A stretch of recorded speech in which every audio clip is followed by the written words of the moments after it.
Ayan, so nag-pre-op na po ako for surgery.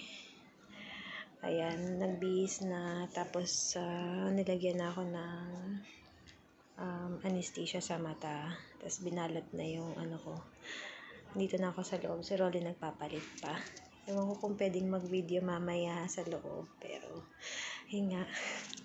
Nakabahan ako. Nakabahan ako, pero excited na din ako na hindi na magsalamin. So, tingnan natin kung makakapag-video pa ako mamaya sa loob. See you later.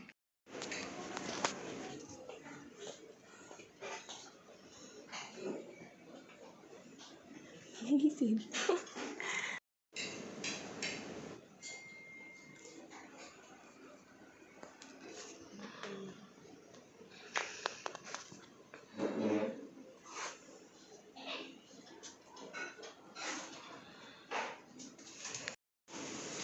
Malikot yung mata sa loob na. Ay, sorry po. Naka-foundation ka? Opo. Ay, ma'am, naka-foundation.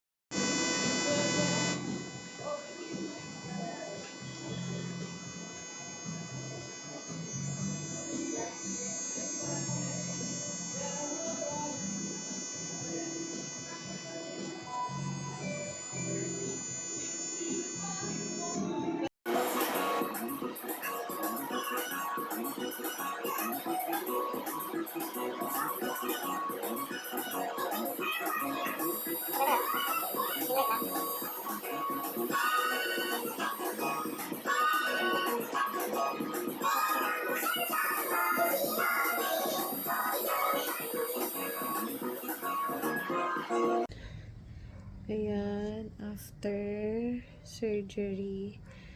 Grabe, akala ko parang normal lang after. Sabi naman nila medyo masakit ka daw, pero sabi nila tolerable daw yung pain. Pero hindi ko in-expect na sobrang hirap. After surgery, hindi na ako nakapag-video kanina kasi the whole time na nasa biyahe kami, nakapikit lang ako, tas sobrang sakit.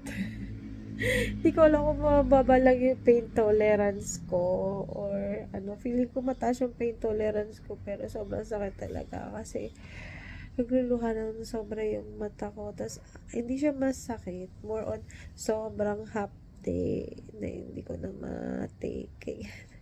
Tas nga, merong 3 dropper na eye drops na binigay.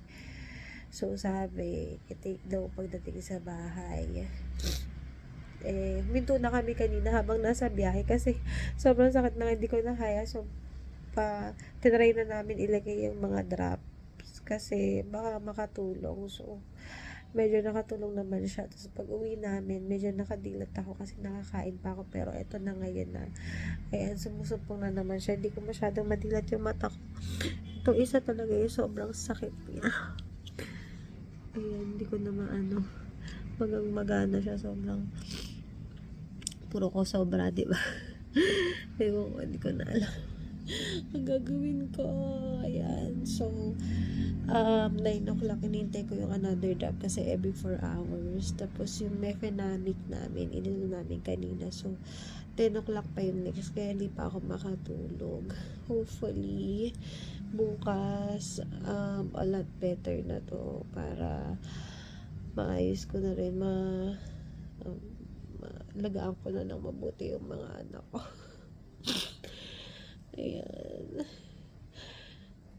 Update na lang ulit bukas kung anong mangyayari sa akin. So, pero itong goggles na to is kailangan suotin namin ng 2 to 3 days kahit na natutulog. Kaya nagluluha na naman yung mata ko. Okay, bye. Alin? Saan? Ay! Parang nalasahan ko yung ano, te. Oo, gumano sa ilong ko.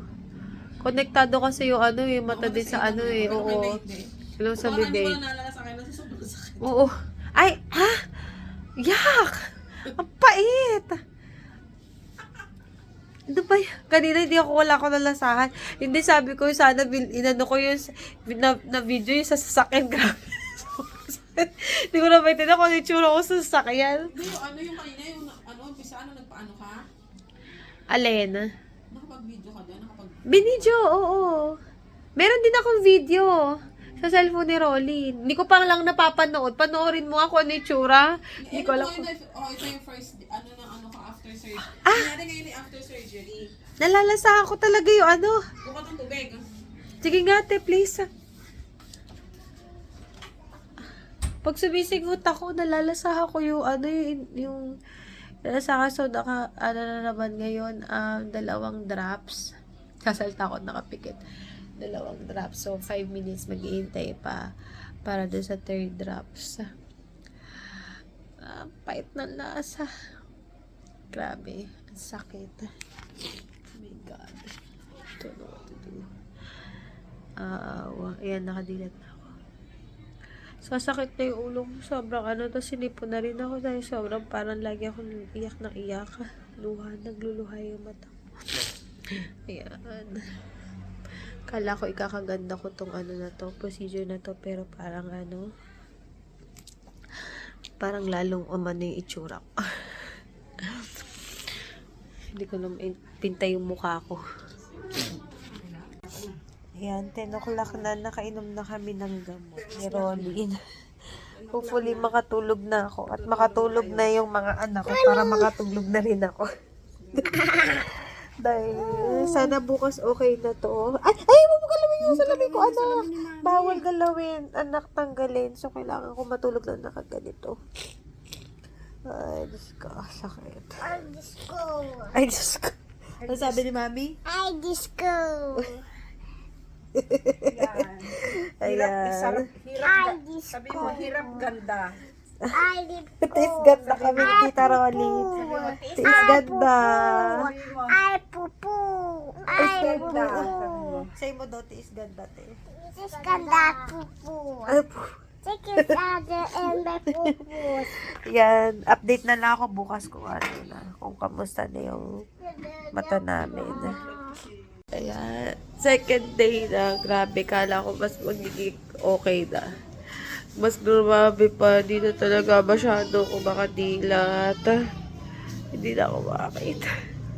Sobrang luhang-luha na yung mata ko. Sobrang luhang-luha na yung mata ko. Ayan si Rolly. Ayan si Rolly, sakit na din. Grabe. Ayan, sakit na din. Grabe. Hindi ko na alam kung ano gagawin ko. Sabi naman nila 2 to 3 days daw talaga. May nakausap din ako, ganito din daw siya. As in, di daw yung madulat. Natatakot na ako kasi baka mamaya may problema or something sa mata ko. Pero ganun daw talaga. So, tiis lang muna. Ayan, update sa mga nagpa-PRK ng mata. Sila makakain. Nabulat na. Bali na nga yung palagay mo, pero hindi mo naman mamulat yung mata.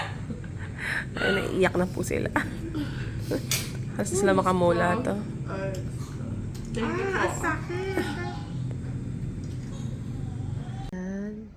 Time check, day 2. 7:37 na. Sobrang puro tulog lang ginawa ko buong araw. So far, di pa rin ako masyadong makadilat. Hanggang ngayon, nakailang patak na ako. Kakapatak lang sa akin ni ate. Yes, baby? Where are you? Ano? Puyat ka? What? Ayun, luha pa rin ang luha yung mata ko. Maga pa rin yung mukha ko. Wala nang pag-asa. Bukas kasi sa gala ni Layuna, ni Nami, tsaka ni Rismo. Hindi na sila talaga matutuloy kasi hindi kami nakapag-rent ng damit nila. Tsaka, ayun, hindi kami makaalis. Tsaka bukas hindi namin alam kung paano namin sila sasama. Masasa daw kasi dahil sa akin di natuloy yung sagala ng anak ko. Hindi ko in-anticipate na ganito yung mangyayari. Sayang, first time pa naman nila sasagala. Ngayon lang nila may experience yun. Pero yun nga. Walang magagawa. Sayang. So, hopefully, second day ngayon hanggang 3 days daw to. Hopefully, bukas, bumuti na talaga yung pakiramdam namin ni Rolly. Kasi ate, naaaway na sila. Si Kuya babae. Hindi sila nag-aaway. Pray lang sila. Okay. See you later ulit.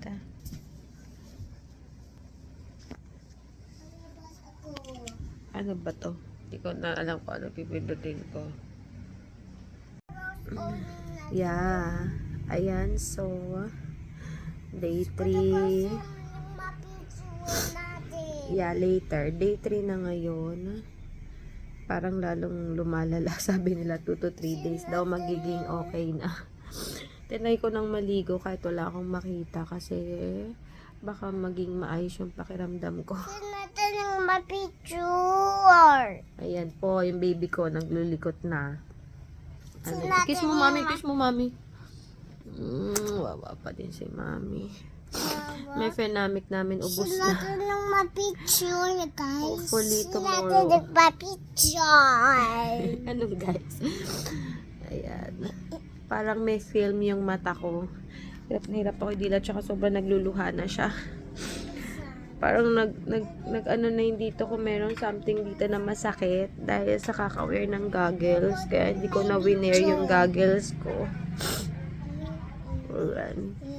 Sana naman maging maayos na. Sobrang hirap pala. Naranasan ko tuloy kung paano mabulag bago lumino yung mata ko. Ayan. Say bye-bye. Bye. Okay, patay mo na. Ayan. Ito na yung dalawa kong babies na hindi ko maalagaan.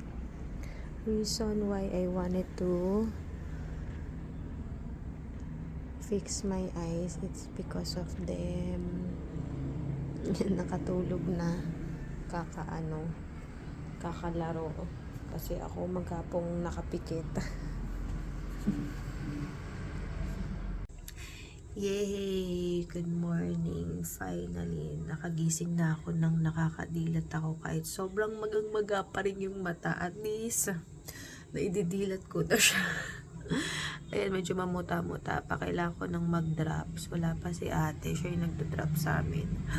Tanongin ko pa si Rolling kung kamusta siya. Pero, ayan, I'm seeing improvement na. Kahit medyo maluha-luha pa yung mata ko. Pero, so far, big improvement talaga to. Kasi nakakakita na kami at nakakadilat na kami. Ayan, so, see you later ulit. Day 4 na, bali pang day 4 na ngayon. Oh, sabi nila day 3 kasi yung kinabukasan, hindi pa day 2, counted as day 1 yun. So, kung ganun nga, day 3 ngayon. Pero para sa akin, day 4 na. Ayan, kahapon, sobrang lungkot ko kasi hindi nakasagala si Yuna tsaka si Nami dahil sa amin. Tsaka si Riz. Pero yun nga, wala lang magagawa. Ayan, so sana lang okay na yung result ng lahat ng surgery. Ayan, nagva-vlog ako eh. Ay, part ni Ravi.